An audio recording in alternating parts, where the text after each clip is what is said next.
Mayroong student na nag-post ng fake graduation photos. Netizens call out girl who faked UP graduation, complete with sablay and medal. Basta long story short, hindi talaga siya graduate sa school na to, pero nag-post siya ng pictures na nag-attend siya ng graduation, tapos meron pa siyang graduated with honors pa siya, na hindi naman totoo, hindi siya nag-aral doon, hindi siya graduate. Pinapunta pa niya yung magulang niya dito. Oo, yung mga kapatid Family niya. niya. I think mga family niya doon sa university na yon. Pero yeah, it's not true. Bakit may taping lang sila? Role play lang pala. Basically, we have two articles here, but they basically talk about the same act. It's two different people who pretended that they graduated from a certain prestigious university na hindi naman talaga. At talagang nag-effort talaga sila dito sa line na to kasi nagpa-makeup sila, nag-ayos sila, bumili sila siguro ng outfit na pang-graduation. Pictorial. Oo, nagpa-pictorial. Yung May medal. family nila, pinapunta pa nila doon. Lumipad pa galing province. Itong isa, nag-edit ng photos na as in sa website ng university. Nandun siya. Yeah. Wow. Ha? Grabe Yeah, itong isa. Itong isa. Kasi parang sabi niya summa cum laude daw siya. Isang tao pa lang sumbong kasi sayang ng course na yun na nag-summa cum laude. Oo, siya ang pangalawa. Grabe. Diba? Wow. Diba? Oo. Kasi kung magpapanggap ka na lang, taasan mo na, men. Exactly! Ingat ka talaga nun! Kaya nga! Dream big! Dream big. Pero mali yun, ha? Oo, mali yun. Sa ganung paraan. ha? Next time, mali yun. Dapat nilagyan mong masterals.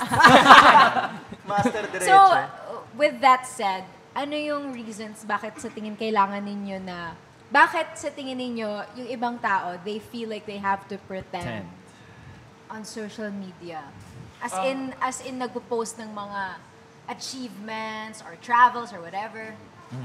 Siguro malaking bagay talaga yung peer pressure sa mga friends mo. Lalo na sa environment. Depende din kasi yan sa environment kung saan ka kung saan yung circle mo eh. Gets ba? Siguro, masasabi ko, na-experience ko din yan. Na in a way na pressure ako sa mga friends ko, sa mga achievements nila. Pero hindi ako mabot sa point na mag-fake ako ng achievement ko.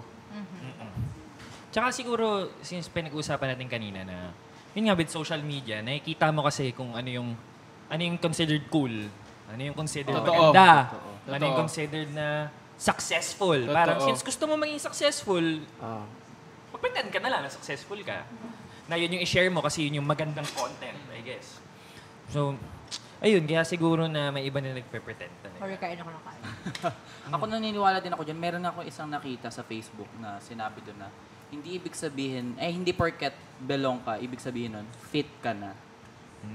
So, kumbaga ang take ko dyan, parang kung na-pressure siya sa friends niya, or kung may gusto talaga siyang patunayan dahil sa mga tao na nakasurround sa kanya, do not surround yourself with people na alam mong hindi ka tanggap for who you are. Tama.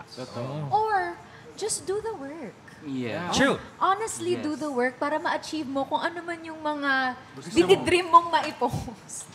Kaso minsan kasi ang atake, hindi naman nila gusto yun na mangyari para sa sarili nila. Oo, Yun lang yung gusto gets. nilang maipakita dun sa mga tao. Kasi siguro naranasan ng mga nasa paligid niya. Ganyan. Parang ang cute na may sablay, ganun. Ang gandang profile picture sa FB. Ganun. Tama. But Parang bet ko ngayon gumraduate sa UP. bukas sa Ateneo naman. Yes! Bakit mo ginawa yan? Wala, trip-trip lang. Doon din talaga pumapasok yung talagang comparison culture na nag-spring up because nga of social media. Na nakikita natin readily kung ano yung na-achieve ng ibang tao, kung ano yung cool, kung ano yung mahal, expensive, ganyan. And plus, feeling ko din ang laking bagay din kasi talaga ng technology. Medyo tinake advantage niya yung power ng technology. Yeah, yung sa pag-edit. Sa pag-edit, ganyan. Pero itong mga to parang ano naman kasi, parang This to is the highest ano, level. oo. Ibang level na The to. extremes na to eh. Kasi kaya kunyari, yung isa, yung nag-post siya ng fake graduation photos. Kasi nga, nagpapadala daw yung mom niya ng sustento sa kanila, tuition niya. So, kinailangan niya panggap na Nag-aaral. graduate ako, nag-aaral ako, para tuloy-tuloy yung pamimigay ng pera na yun. Shock. Ay, That's so sad. at some point, nagawa ko pala yan. Ano ba yun? Bakit? Pero hindi Ah, social paano? media, pero para sa sustento. Kasi, Oo.